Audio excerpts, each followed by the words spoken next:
ஆண்டவருடைய நாம மகிமைப்படுவதாக. அன்பானவர்களே, இன்றைய வார்த்தைக்கு உங்களை அன்புடன் வரவேற்கிறேன்.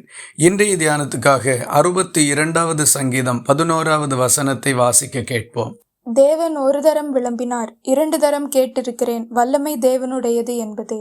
மனிதர்கள் ஒருபோதும் தங்கள் திறமையையும் சாதுரியத்தையும் புத்தி கூர்மையையும் எல்லாம் மேன்மையாக நினைத்து பெருமை கொள்ளக்கூடாது என்று வேதாகமம் நமக்கு அறிவுரை வழங்குகின்றது.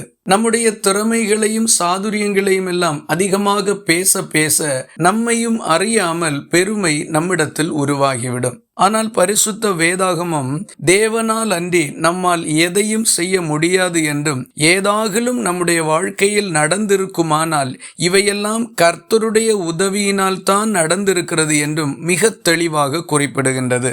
ஆபிரகாம் யுத்தத்துக்கு சென்று வெற்றியோடு திரும்பி வருகின்ற பொழுது மெல்கிசேதேக் அவனை பார்த்து, உன் சத்துருக்களை உன் கையில் ஒப்பு கொடுத்த உன்னதமான தேவனுக்கு ஸ்தோத்திரம் என்று சொன்னான். அப்படி என்றால் ஆபிரகாமும் அவனோடு இருந்தவர்களும் யுத்தம் பண்ணினார்கள், ஆனால் தேவன்தான் எதிரிகளை அவர்கள் கையில் ஒப்பு கொடுத்திருக்கின்றார். இதை பார்க்கும்போது கர்த்தர் இல்லாமல் ஆபிரகாமினால் வெற்றி பெற முடியவில்லை என்பது புலனாகின்றது. நேபுகாத்நேச்சார் என்கிற ராஜா தான் கட்டின அரண்மனைகளையும் கட்டிடங்களையும் பார்த்து, இது என் வல்லமையின் பராக்கிரமத்தினாலும் என் மகிமை பிரதாபத்துக்கென்று ராஜ்யத்துக்கு அரண்மனையாக நான் கட்டின மகா பாபிலோன் அல்லவா என்று சொன்னான்.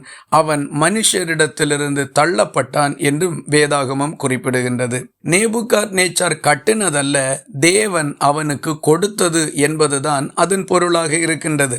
இயேசு சொன்னார், என்னை அல்லாமல் உங்களால் ஒன்றும் செய்யக்கூடாது என்று. ஆகவே நம்முடைய சாமர்த்தியமும் நம்முடைய கைபலனும் ஐஸ்வர்யத்தை சம்பாதித்தது என்று ஒரு நாளும் இருதயத்தில் சொல்லிக் கொள்ளாமல், கர்த்தரே இதை எனக்கு கொடுத்தார் என்று மனத்தாழ்மையோடு நடந்து கொள்ளுவோம். மனமேட்டிமை நமக்கு வேண்டாம், மனத்தாழ்மை ஒன்றே நமக்கு போதும். இந்த வார்த்தைகள் இந்த நாள் முழுவதும் உங்களுக்கு ஒரு ஆசீர்வாதமாய் இருப்பதாக. ஜெபிக்கலாமா?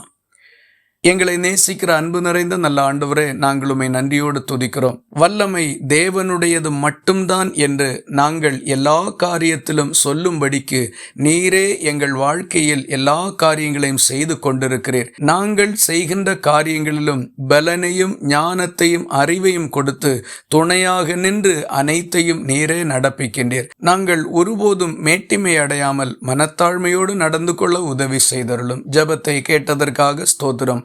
இயேசு கிறிஸ்து மூலம் வேண்டிக் கொள்கிறோம் எங்கள் அன்புள்ள நல்ல பிதாவே, ஆமேன். கர்த்தர் தாமே உங்களை ஆசீர்வதிப்பாராக.